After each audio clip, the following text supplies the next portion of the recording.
Welcome to another in-studio version of Diaspora Weekly. My name is Jermaine Nkrumah, and you're watching Diaspora Network Television.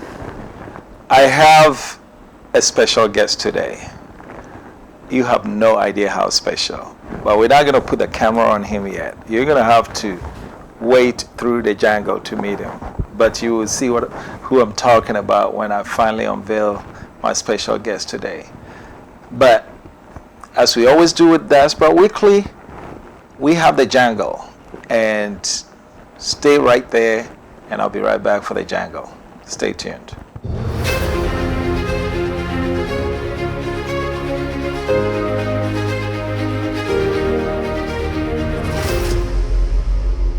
In today's jungle, I want to reach out to some of our traditional ways of thinking. Okay, I remember when I was young, on the campuses of now KNUST, I was playing basketball. My father insulted me.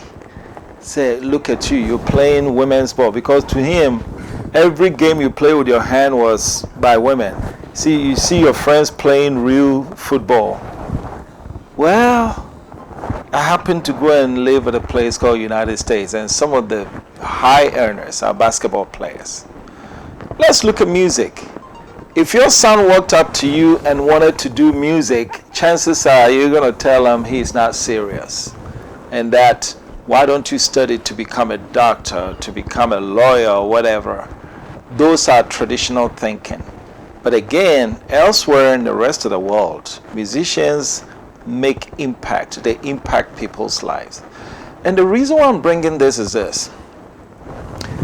If people sat down and they introduced them, this is a lawyer, this is a doctor, this is an engineer, this is a musician, you're probably going to expect intelligent thought from the lawyer or the doctor or whoever has achieved higher.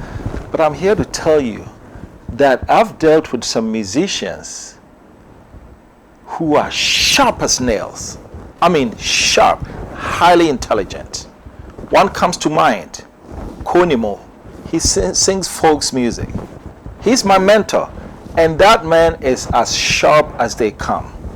Look at somebody like look at somebody like Bob Marley, philosopher. I've interviewed Michael Jackson, a lot of musicians. There's something about music and creativity that has to do with sitting down and thinking to be able to come out with a product that a lot of people like. And so for today's jungle, I want to reach out to parents.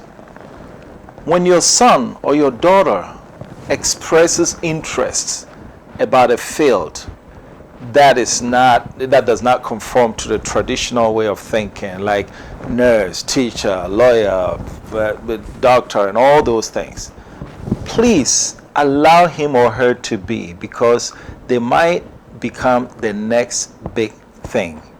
Because I don't know if the richest man in the world is a doctor or a lawyer, or the people who made the most impact on other people's lives. They're not. But if you look at throughout history, the people who have made the most impact on people's lives were not your traditional doctor or lawyer or teacher, engineer, or those people. So for today's jungle, I want parents to think about raising children and what they want to become. Thank you for watching The Jungle. I'll be back to introduce my special guest.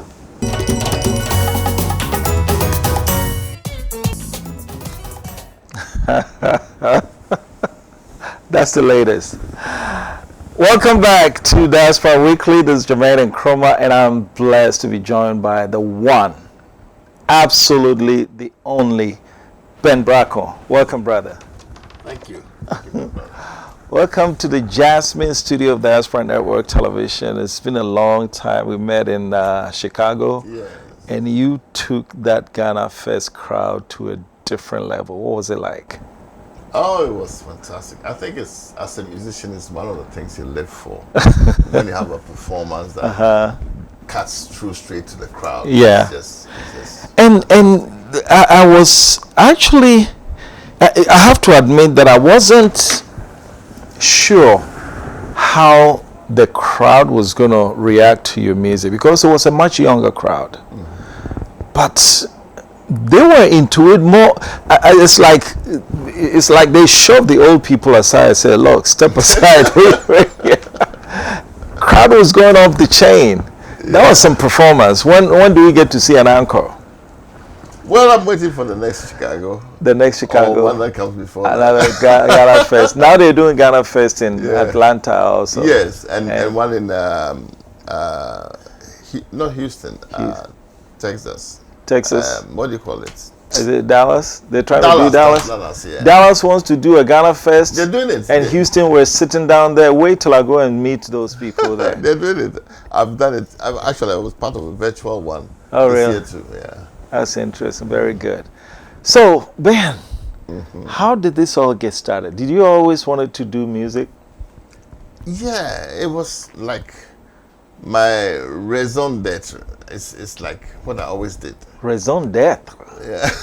Man, do you know raison d'etre, right? Oh, man. Reason for being, right? Yes. Oh, okay. I didn't know you spoke French. I don't. That's just a term. It's an international expression. Okay, very good. So, how did you get started? Well, I mean, I used to sing wherever they asked me to when I was very young. Okay. You know, in school. And then I went to a boarding school called St. John's Preparatory and Primary. Okay. And Saturday night entertainment, those days there were no sound systems and stuff like that. So, okay. People would come on stage and do something to amuse the fellow students. Right. And then I'll go and sing. Oh, okay. And then I went to secondary school, and the same thing happened. So my elder brother was there, and he told the entertainment professor that I can sing. So they just surprised me. But you see, when you're in preparatory school, high school, and all that, you're doing this for fun. I don't think at the time it crossed your mind that that's precisely what you wanted to do in future, did it? Actually, it did. Really? You know, I used to look at the pictures of the big stars. And you know, those days we had access to American and European artists. And I wanted to be like them. Really? Who did you look up to at the time? I looked up at Harry Belafonte. Harry Belafonte? Yes. Yes. Very, very much so. I looked up at, there's a guy called Pat Boone. Pat Boone, yes. Yeah. White guy, isn't he? Yeah, white guy. Yeah. Yeah, white guy. He sang, was it country? Yeah, it was a bit country, yeah. But he had a song called Bernardine, which... Okay, Harry Belafonte, I think I know him more as an actor than as a musician. Yeah, right? He's more of a musician. Musician and actor? Yeah, okay. Yeah. All right. He actually co-starred with John Travolta in this movie that I thought was very, very well written. But the movie didn't see the light of day. It's called The White Man's Burden. Oh, it had to do with America, where the race was flipped, where the blacks were living there. Why? Right. And it was nicely done. And if you watch the movie, you will understand certain things. In fact, that's something that a movie that I would encourage a lot of people, Harry Belafonte and John Travolta. But anyway, so you looked up to all these people, and they inspired you in some way. How? Well, because I used to see myself as a singer. Okay.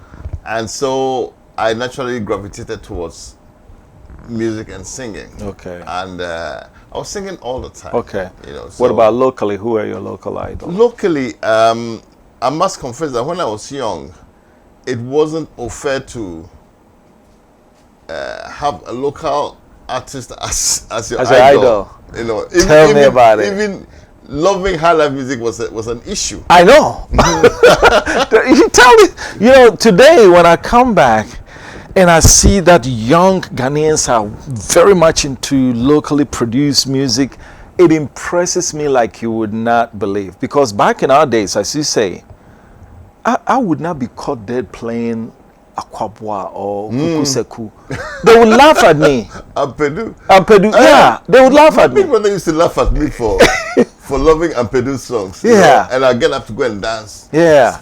What's wrong with you? Yeah. You're letting the side down. Because back then, it was either Kool and the Gang, Commodores, and all, you know, that's what made you a guy. Yeah. But Ampedu, Kukuseku, what's that? No. You know. So when did you get your first start?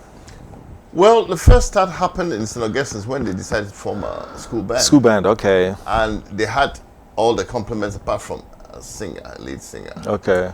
And then some smart aleck remembered that I came to sing in Form 1. Okay. You know, on stage. So they brought a delegation to me to ask me if I would like to sing. Wait, what form were you? What form were you? Were you in Form 1? I was in Form 3. Form 3? Yeah. And they brought a delegation. They were serious. Oh, yes. Because back then the seniors would come and sing, right? But these were people who were serious about the music. You know, because there were a lot of people who would just jump on stage and fool around and but they wanted somebody who they thought could sing. So when you sang in front of a band, what did it feel like? Because I imagine that would have been different from you standing on a stage and going solo. Very different, Jermaine. Really? I tell you, not even in front of a crowd. The first rehearsal they took me to, I froze. Because we had all these amplifiers, microphones. Yeah. There were all these students hanging around. Yes. And they were looking at everything critically. I froze. The first time I performed, I sang in a band setting. It was back in KNUST campus, Queen's Hall. There was a school dance, and I think it was Adam's Apple that came to play. And when they went on break, we had a little students band. So we had been rehearsing. So, but when we got on stage and got in front of with all these amplified sound and everything, I sang. I remember the song, we did one song, War, by Bob Marley. War. I sang the whole song with my back turned to the crowd because I was so embarrassed. Oh my God. But I imagine that was, there's something about it first that just gets you. So what was it like with you? Yeah, my first... Besides freezing. My first real performance, that's outside of the school, so I guess it was at Infantsipim. And I tell you what, I was pissing needles. I just couldn't. So I went to hide behind, some of the musicians, and sang my bits. Wow. Yeah. I didn't even sing half of the song. You couldn't stand in front of the stage, like take the stage command? No. At that time, how old were you? I was 14, maybe 14, 15. Wow. Yeah. So, I've always wanted to know this. When you're in the public domain like this, people know pretty much everything there is to know about you. I'm sure you've given hundreds of interviews and everything. But today, I want you to do something different for me. I want you to tell us a secret that you can afford to share. Something that somebody who thinks, oh, I know Ben Brako, that if you said it right now, they'll be shocked. What is that? I don't know. Oh, yes, you do. Oh, yes, you do. I think that people make a lot of judgments. And people think they know me. But the truth is that most people don't know. I mean, they only know a persona that is projected to them. And even that is not of my making. So sometimes I do little things that shock people. Like, I had this iconic photograph that I released with my wife. And people were just amazed, that I would dress like that I would, expose myself like that. It wasn't even an exposure because you see it all the time in real life in Ghana. But people were just shocked. They thought that I'll be the typical gentleman who is, aspiring to, the European ideal, that kind of thing. And that was far, far, far from me. But you're a gentleman. I'm not a gentleman. That's a difficult one. I'm not a gentleman. No, I'm not raw. But when you say a gentleman, it has certain connotations which I don't like. Because it means, in a sense, you're formal, compliant, not only that, but these are people who actually pretend to be something else. That they know. Everybody holds them in high esteem, but they're really stealing everybody's life. So, what is it about you that is ungentlemanly? I didn't say it was ungentlemanly. Yeah, but you say you're not comfortable. There are certain connotations. Okay. So let me rephrase. What is it about you that doesn't fit the format of a gentleman? That people have come to accept as gentlemen. You know, the idea of a gentleman is one, a suit wearing one who is au fait with like the European lifestyle, you know, does everything with the like the nuclear family type of style, that kind of thing. But I'm not like that at all. You know, in fact, it is a lot of pressure on me to try to conform to those standards. But you know, some of the women would define gentleman as follows. I may not wear a suit. As you see now, I'm in jeans and African wear. But if I open the door for a woman, if I give them flowers for their occasions, they might see that as a gentleman. Whereas the guy that's dressed in suit with a tie like this, who doesn't do that, they're not going to look at him as a gentleman. Yes, those are other views of what a gentleman is. Okay. I'm just sensitive about this because there is something called abroba. Right. And I'm sure you're familiar with the expression there. You know, abrobo. And when they say abroba, what they're referring to is that you are like behaving like somebody from Abrunichi. Okay. Abrunichi, that's Abrunichi. Okay. You see what I mean? So it defines you as more or less an Uncle Tom. Okay, then define yourself. Let your viewers know, who is Ben Brako? That's a whole program. But I will try to crystallize it a bit here. I am basically a very passionate guy about who I am and from whence I come. Okay. You know, it's very important to me that I understand my origins and therefore act accordingly and even try to enhance what my forebears have done. You see what I mean? It's very, very important to me that if I have a brain and I have a free mind, I should use it to think. Yeah. And if I'm thinking, then I have to question myself that, but who are you? Where are you from? Yeah. Who are your people? Yeah. What is your history? How did you get to be here? Yeah. You know? And when you go through all those, you realize that there's a whole lot left outside of what they tell us as education. Okay. That they don't tell us. And even some of our parents were complicit in this. Unknowingly, maybe. Yeah, unknowingly. Yeah, because they thought they were doing the best, you know. Yeah. But growing up, I find that I go to certain meetings and I don't know how to express myself. Okay. So, listening to you now, I think you've traversed into philosophy territory right now. But you notice that in Ghana, we don't associate musicians to philosophy. We don't associate musicians with philosophy. Our concept of a musician is feel free, probably weed smoking, alcohol drinking musician that doesn't care about anything. But what you're describing is different. And yet you are a musician. How do we reconcile the two? Well, that's the thing. I don't think that, I think it's an individual thing in the first place, because different people, even you find some people, let's say journalists, who are very focused on certain issues, okay? And there's the whole run-of-the-mill journalists. But there are those who stand out because they have given thoughts to what they're doing and they want to express a certain view. So it may come out as philosophy, but honestly, philosophy is just part of a way of life. Maybe we don't express it in those terms because we don't traditionally like to institutionalize things. We live the practicality of life rather than create institutions and preserve them.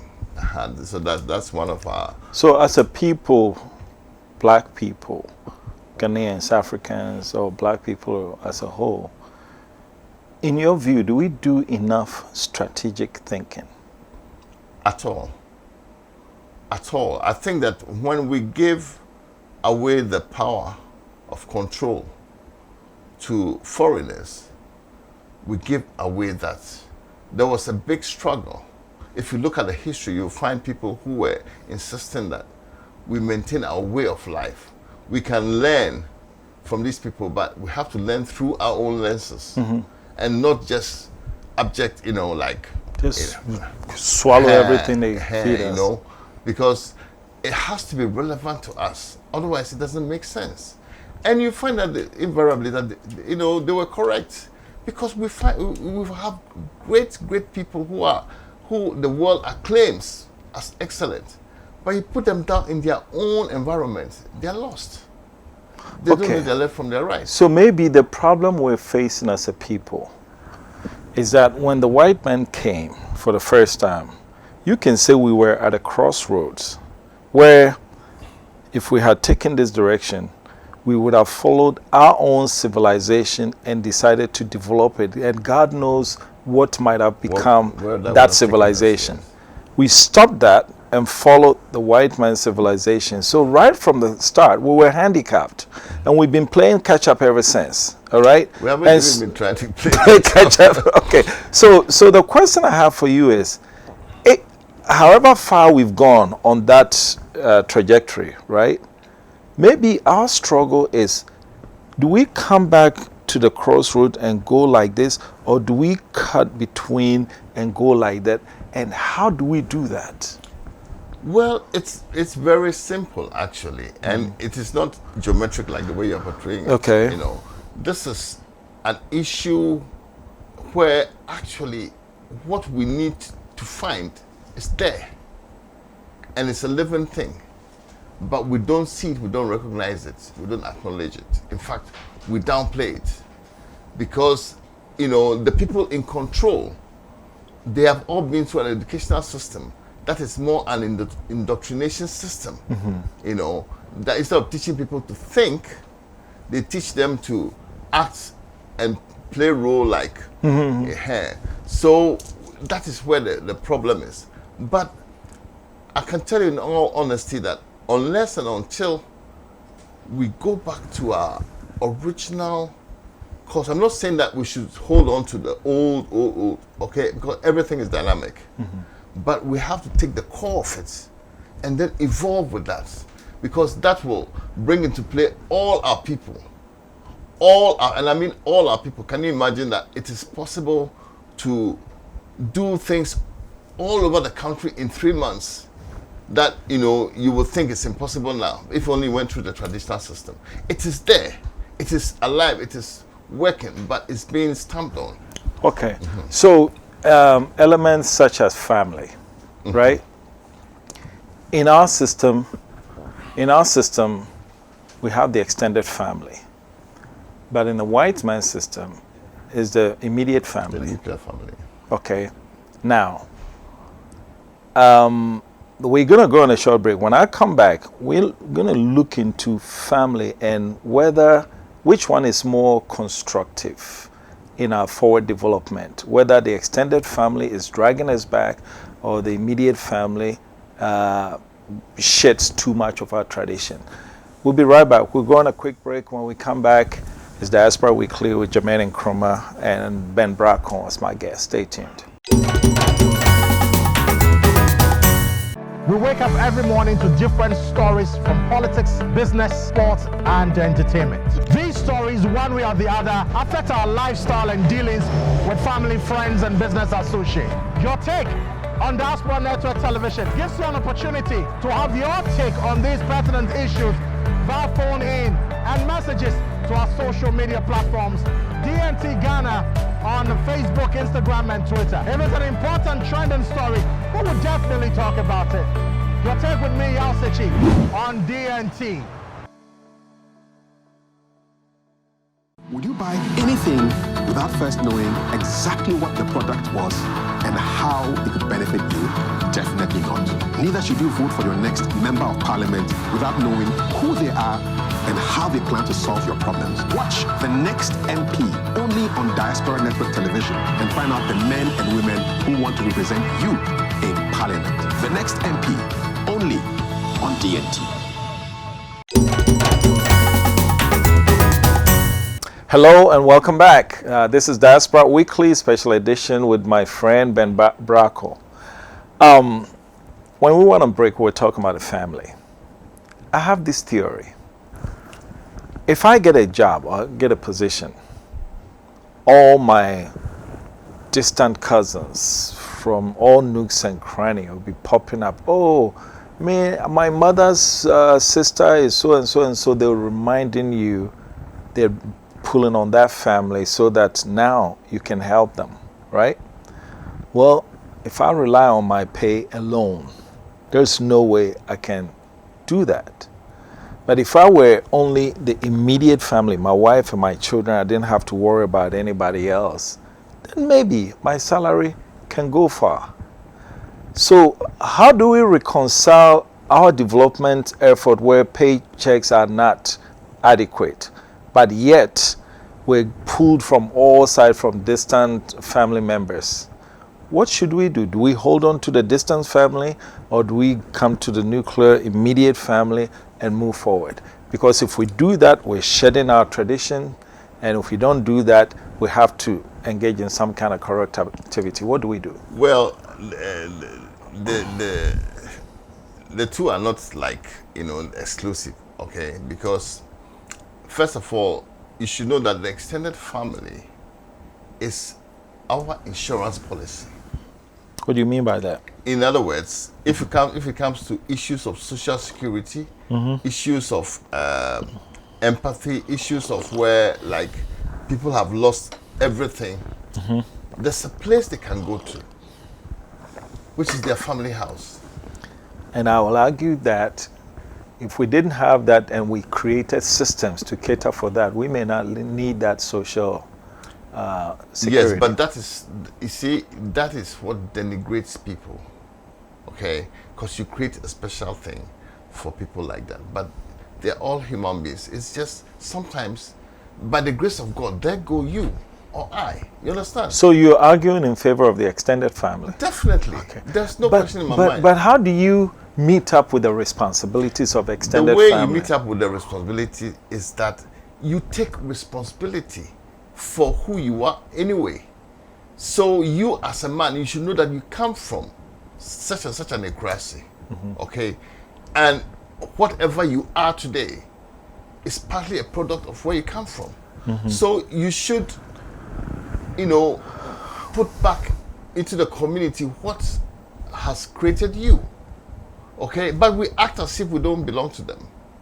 And, we act in a very urban lifestyle way, and try to cut off our own people, only when it comes to funerals and mass attend that we go there. But that is wrong. We should embrace. If somebody calls you a Krasini, it should applaud. Because if somebody calls me Krasini, I should thank him. Yes. You should thank him. But you see, the connotation now is that you have gone native. Right. In the English parlance. Yeah. You see what I mean? If you let go and put on a cloth, in a big meeting, they say, oh, look at him, he's gone native. Yeah. Because that is not how you're raised to be. Right. By the system. You understand? So, we have to embrace what a Nkrumah is. Because that explains our origins. And we have to elevate the concept of an Nkrumah into something beautiful. And then we'll have all this urbanization and we'll have all this dependence syndrome. Some will say the world has changed. Change with it. Because do you ever see yourself going back to live in Nkrumah? Oh, yes. Really? Yes. And I'm planning on that. Oh, really? I'm working on that. If you can't live your convictions, but then you know, but you know what though? You told me, I think off camera, that you've had you've lived in the rural setting and the urban setting and all those places, so you're comfortable. For the rest of us, we've lived all our life in a city. Boy? Bongo, what's that? Bungalow. Oh no, no. I lived in a city, but I didn't live in a bungalow. Okay. But I'm a city boy. I'm not. I feel out of place in a rural setting. I have to. And talking about knowing yourself, you have to know yourself. Yeah. And so, how do I reconcile with what you're proposing? You should know that first of all, there's a lot of concerted effort to make you feel that way. Okay, to alienate you, to create a disconnect between you and your origins. Okay, and we fall for that all the time. You know, so if you actually think back and look at things, you'll find that the things you think are alien are not that alien. Okay. Yeah. Okay. Yeah. So next we want to talk about Africa. Okay. We have things like the African Union, Developing Africa, and all those things. How well are we doing in that regard? In other words, how well are we competing with the rest of the world?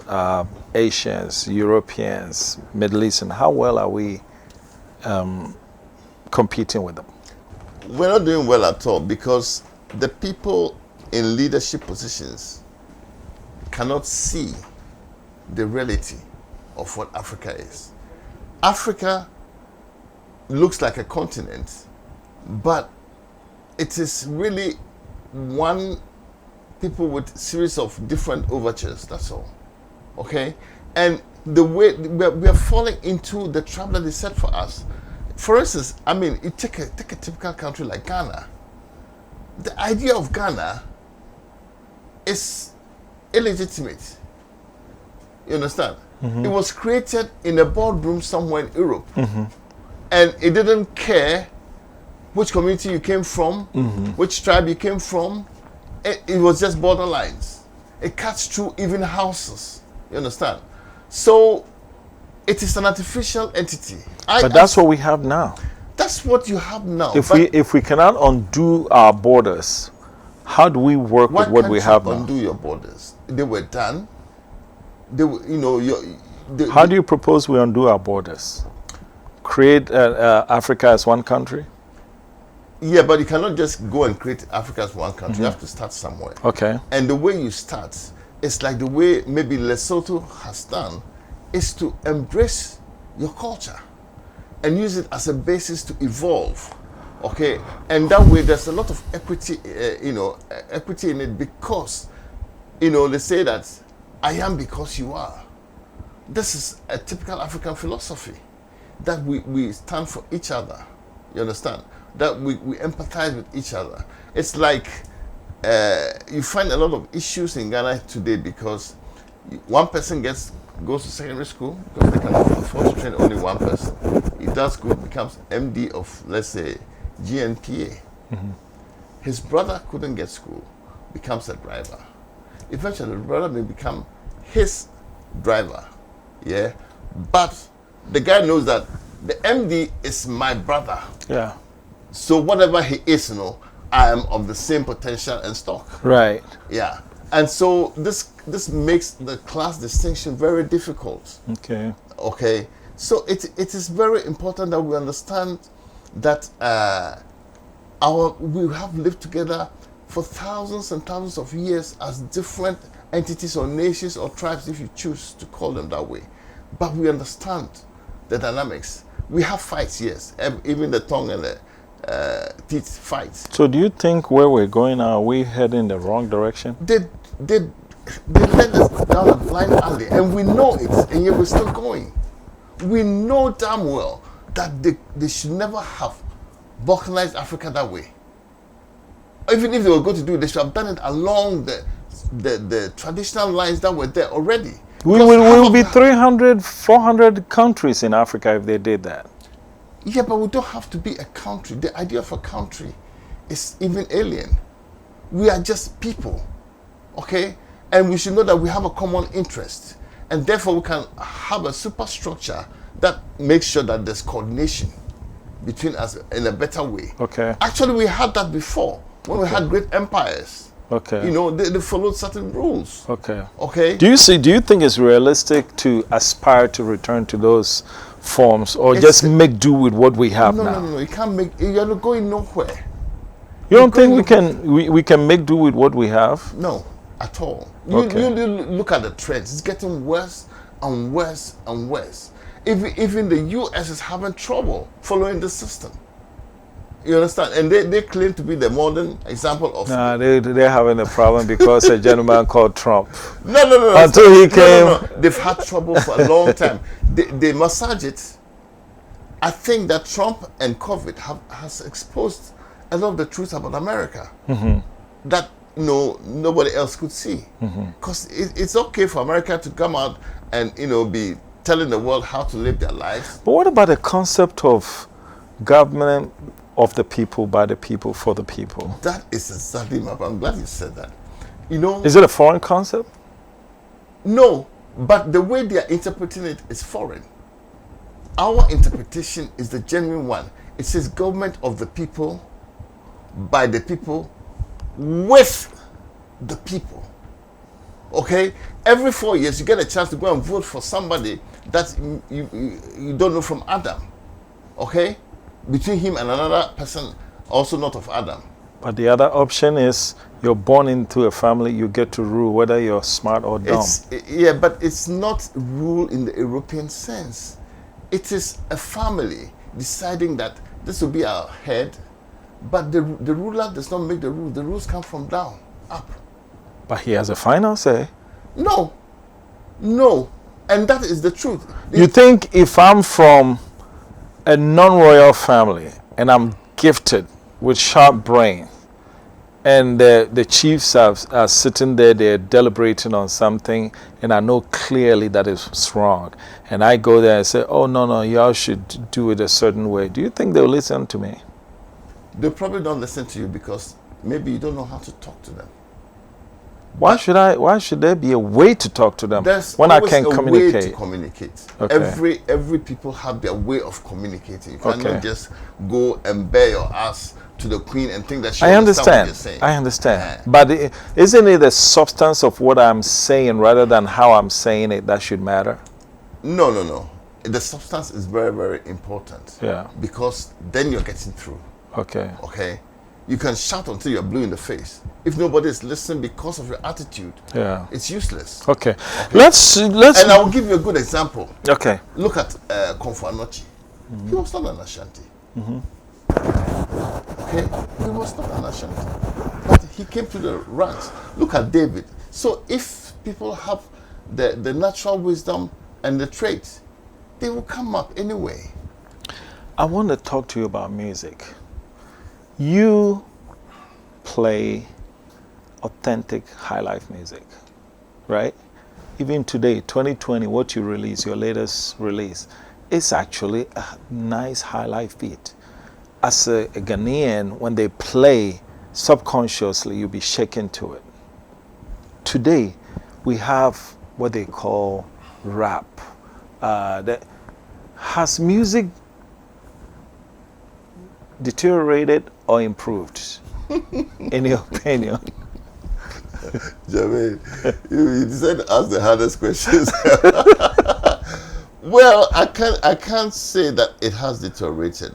All I can say is that there's a dynamism to music that makes it such that people reflect different aspects and different strains and even foreign strains. So, but in the end, it all comes into the bowl. Do you understand today's music?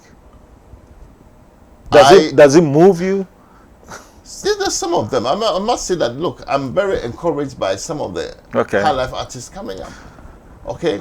Now, they have had not the influence of old Highlife. In fact, Highlife has been denigrated to them because hip life has been promoted. Hip hop was the first thing. Okay? And then hip life came about because they are, after all, that generation. Our people. Yes. And this resounds in them, in their spirits. So they brought the beat, the Highlife beat to it, and did the rap over it. Now they've come full circle, They're doing real high life. But some will say they have the same problem you and I have. Remember back then, I want to be seen listening to Commodore's Earth, Wind and Fire and all Rolling Stone, whatever they. I wouldn't be caught listening to the Ampadu of the world or the Akwabo Kukuseku. Today it seems like the same thing. Even though they are enjoying local music, local artists, but the music is different. I'm sure if you went to a club right now and you played Okukuseku, the following day nobody will come there again.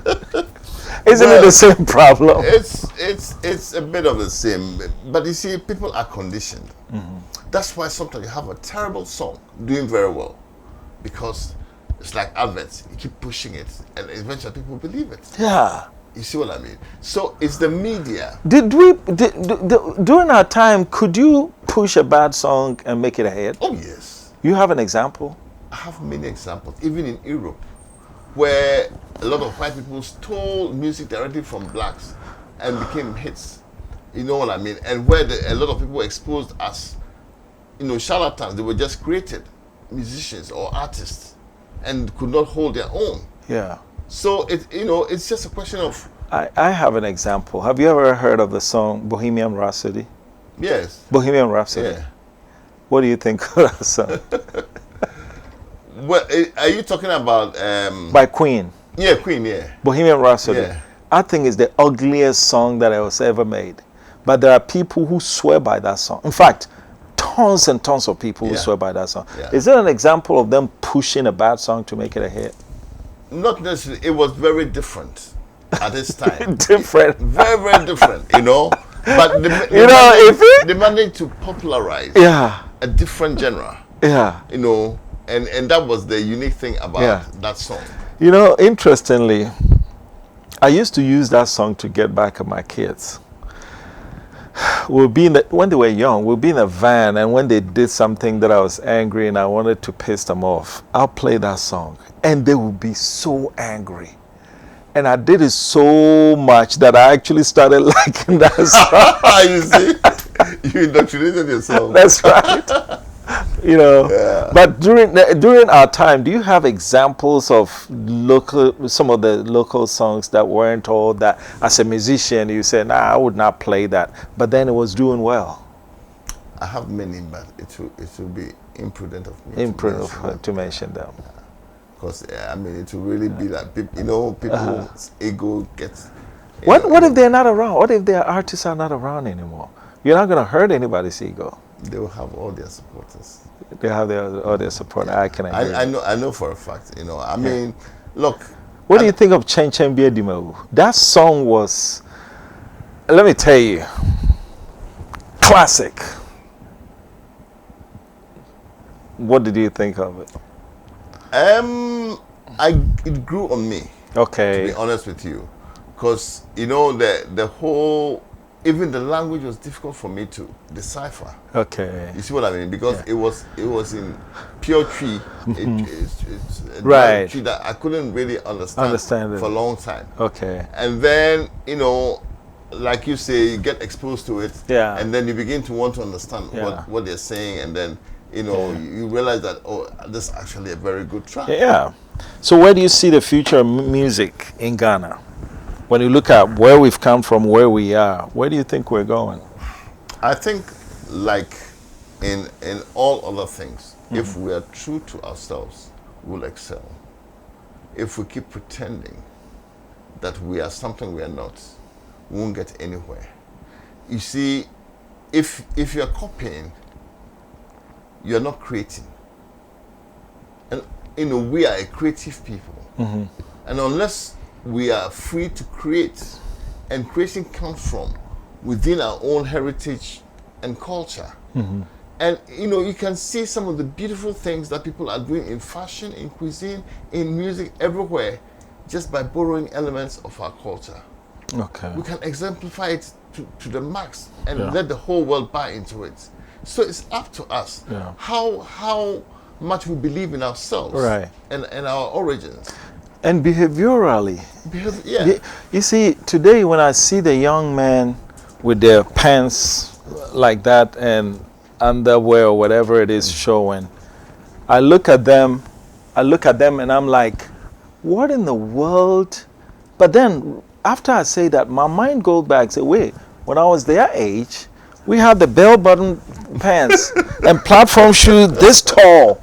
I'm sure our parents were looking at us like we've lost them. They go. Is that the same? Yeah. Yeah. I mean, this is the same. Even worse, in the sense that people do it without even understanding the origins of it. Yeah. It becomes just popular culture for its own sake. Yeah. But why show your underwear? Which is worse, them dropping their pants and showing their underwear, or else with bell-bottom pants like this one, dragging the ground, and which was worse? I don't think we can see them in terms of words. I think you can see them in terms of progression and how far society has come in to accept its nuances. Okay. Excuse me to say, like, if you were to talk about the pennies, it's fine. But if you talk about Kotti, it's a different ballgame. Say, hey, why are you being profane? Yeah. Hence, but you're talking about the same thing. Yes, precisely. So it's a question of how you gouge your language. I talk about sex in my songs. I haven't thought about that. I talk about sex, the dada, of a benin, of a besia. I'm talking about sex. Yeah. But the way I put it, it is palatable and acceptable. Okay. Because it is something that we actually live. Right. You cannot hide. In fact, I could go as far as to say that God loves it, when you move your waist. So why is it okay for me to say penis, but not okay for me to say the Because truth? of the sensibilities that have been drummed into you, that everything about you is inferior. So your language is inferior. We'll go on a quick break. When we come back, we'll delve into larger and African, and this time, yes, we're getting into politics. We wake up every morning to different stories from politics, business, sports, and entertainment. These stories, one way or the other, affect our lifestyle and dealings with family, friends, and business associates. Your take on Diaspora Network Television gives you an opportunity to have your take on these pertinent issues via phone in and messages to our social media platforms, DNT Ghana on Facebook, Instagram, and Twitter. If it's an important trending story, we will definitely talk about it. Your take with me, Yao Sechi, on DNT. Would you buy anything without first knowing exactly what the product was and how it could benefit you? Definitely not. Neither should you vote for your next member of parliament without knowing who they are and how they plan to solve your problems. Watch The Next MP only on Diaspora Network Television and find out the men and women who want to represent you in parliament. The Next MP only on DNT. Hello and welcome back. You're watching Diaspora Weekly. My name is Jermaine Nkrumah and I'm joined by the one and only Ben Brako. Ben Brako, we've talked about music, we've talked about philosophy, the changing. It's election season. Yeah. Both, in fact, today as we're recording this, America is voting. I'm sure by the time we air it, maybe we know the results. What's going on with politics in the world? Let's start with the U.S. You live in Ohio, correct? Yes. Okay. Well, sometimes they say God works in mysterious ways. I shouldn't be quoting God like that, but I can't help it sometimes. It's part of my upbringing. I think that Trump has come to expose a lot of things, inadvertently. Did those things need exposing? Yes. They needed exposure. Then he's important. Then he's significant. He's significant. You see, it's the same way that God can't go wrong, because if bad things happen to you, it's a learning experience. Right. If good things happen to you, it's God's will. You see what I mean? But was that the only way to expose the ills of the American society? It's never the only way, but it worked out that way. Okay. So what has he exposed?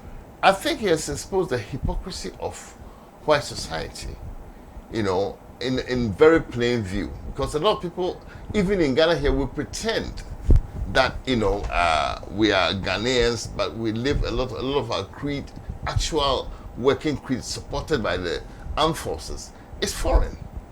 You understand? And we pretend that it's normal. It's not. It's an aberration. So what about the white society that he exposed? Well, their children seem to be picking up the lessons, which is an encouraging sign. They refuse to think. The journalists try and ask them questions about, and they cannot justify any of their convictions. They cannot justify even once, but they don't care. Yeah. They don't care because they've been ingrained with this thing all their lives. How do you reconcile singing from the rooftops about pro-life, the sanctity of life, life begins at conception, yada, yada, yada. But you can stand there and look at the carnage of policemen just killing black people. Which is life? The one in the womb or the one walking the streets? Well, it's the one that's white. We have to accept the reality that these people are of this and this nature, and therefore be able to counter them for our own best interests. Somebody did an analysis and saying that, look, this whole election thing, it's not about blacks, it's not about lesbians, it's not about women, it's about whites. If they say, let it relax a bit, it will relax. If they say not, you understand? Whites make up 62% of the American population. Yes. Okay? Blacks, about 13%. Hispanics, about 18%. So right there, 62, 18, that's 80, and then... Well, even if you just cut it at 62, right? Right. The balance, to put it all together it still 38. doesn't match 62. Right. But the white numbers are dropping, and dropping fast. They're dwindling, yes. The average white couple, I think they have 1.8 children. The average black is about 2.8. The average Hispanic is over 3. So when you look at the growth of the non-white population, is creeping up. If you were white, you'd be scared and would want to slow down that. Why would you be scared? Tell me. Because I know I've committed a lot of atrocities. So what you do is that you make the wrongs right. Right. And then you won't be afraid Yes. that somebody else, not of you, even your own people, you have to be afraid of some of them because of the things you've done to your own people. Okay? So, and the thing is that we have a lot of love and largesse in our hearts as black people. We're very forgiven. Very, very forgiven. Because God has blessed us so abundantly that we've forgotten even those blessings. So it's just by righting the wrongs now. Yeah. It's not by perpetuating them. Because in the end, there's going to be a carnage. If things are not and nobody right. will win. Yes. Oh, somebody will lose though. Those who have something to lose will lose. Right. Those who have nothing to lose, what does it matter? Right. You see what I mean? They dead or alive, Yeah. they don't have anything anyway. So, Okay. So who's your prediction? Trump or Biden? I'm sure by the time we play this, we would have seen it, but I'm just going to make one profound statement today. Which and is? that is that if there's a God, then Biden should be. What about the Senate? Do you think the Democrats take control? I think they should take control. I think that the Republicans have shown themselves to be. Do you think the 6-3 majority that the Conservatives have on the Supreme Court would play out as such if this election ended up at the Supreme Court? Oh, definitely. That's one of the main reasons why it was done. I think they will surprise him. They may surprise him. I think they will surprise him. But don't forget, there's a very strong agenda behind Trump. I know. That even Trump himself does not know the extent that he's being used. Yeah. But I predict if it ever gets to the Supreme Court, Justice Roberts, and I don't know their names, and one more person, even the Amy Barrett that just got there, she may surprise Trump. But anyway, that's enough about the United States. What about Ghana? In about a month, we'll be going to an election of our own. What do you see? Well, I see that we're still following this sham of our constitution and, this whole nonsense. And once in 4 years, you get to choose who's going to come and line their pockets, who's coming to misrule and steal your money. If you're happy with that, fine. That's why people accept bribes. That's why they go to rallies and give money. Can you believe that? So which came first, the chicken or the egg? Because, look, let's say I'm a crook running for election. I have all the ideas. Well, let me simplify it. You and I are running for to go and represent them in Parliament. You have the brightest ideas, the best in character, everything. You got it. But I'm the crook. But I have the money. The money. We go talk to the people. You go spend 5 hours telling them everything that you want to do for them. So I'm sitting there waiting. The moment you leave, I go there and give everybody 50 cedis. And I win the election, you walk. That's the reality. That is the reality. And, that is how we should see the so-called democracy. Because, it is a question of any idiot with money can win power. So is it the people or the politicians? It's the system. And the system goes with the politicians because they instituted it to suit themselves. Did they? Of course. Of course. I mean, who did they consult to make this constitution? I know. If you put the constitution aside, the concept that, I'll give you something as an inducement to pay for. The system is ripe for that. Okay. Because you have to invest Okay. to win power. Okay. And so you invest and you want your money back tenfold. Okay. Yeah, the fact that you have to invest to win power means you have to alone generate. means that if they get corrupt, it's part of the cost. Wow. This has been a fascinating conversation. I wish we could go on more, but they just gave me the signal. It's time, and I really, really want to thank you. You just arrived, 5 days ago? 2 days ago. Yeah. From if today is Tuesday, yeah. I still came on Sunday. Well, thank you for making time to come 2 days. You have barely slept, and I know the jet lag, your sleeping patterns have changed. Yeah. So thanks for joining me. Oh, please. But before you go, Yeah. I asked you Biden or Trump. Now we're in Ghana. Nana or Mahama next month. Look, I don't give a damn. You predicted in America. You have to predict. You say if there's a God. If there's a God, Okay. because I think Trump is anti-God. Really anti-people. Okay. It's very divisive. Okay. And that is not acceptable. So who do you think will win in America? in Ghana? I've not been here, so I don't. But you've been following Ghana. A little bit through you. You've been following. Should we flip a coin? Should we flip a coin? It's not going to tell us much. You have. Okay, let's say, who would you like to see in the Jubilee of Flagstaff House? Okay, let me put it this way. Come January 7th, would you like to see Jubilee House or Flagstaff House? I don't even know where we're taking it out. My ideal would be for power to go back to the people. Okay. And traditionally. Okay. And then they can work together to create. So you are all about authentic. Yes. Dump the system. Dump the system, because if you're not carrying the people with you, you're not going to develop. You're not going to go. And you have to go back to the concept of Ikra. Okay.